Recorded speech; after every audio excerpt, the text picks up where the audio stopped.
more than 30 authors claiming that the Philippines is the biblical Ophir.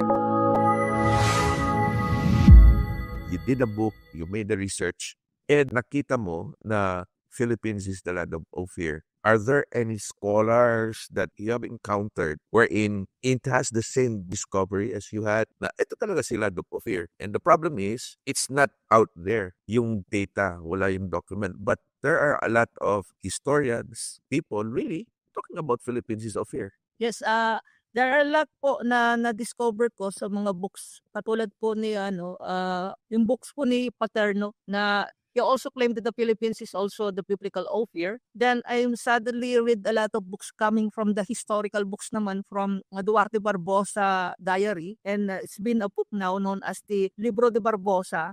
It is written in Spanish, so I tried to translate it. So when I got the translation, he believes that the Philippines is also the biblical Ophir. Then suddenly a lot are coming. So that was year 2010 when I got more than 30 authors claiming that the Philippines is the biblical Ophir. We have Samuel Purcas, we have Juan Medina, Antonio Galvano, and even the historians, Manle Ole, he also knew that the Philippines is the biblical Ophir. For the sake of our audience, sino si Paterno? Paterno was a Filipino, he is a Filipino writer also po.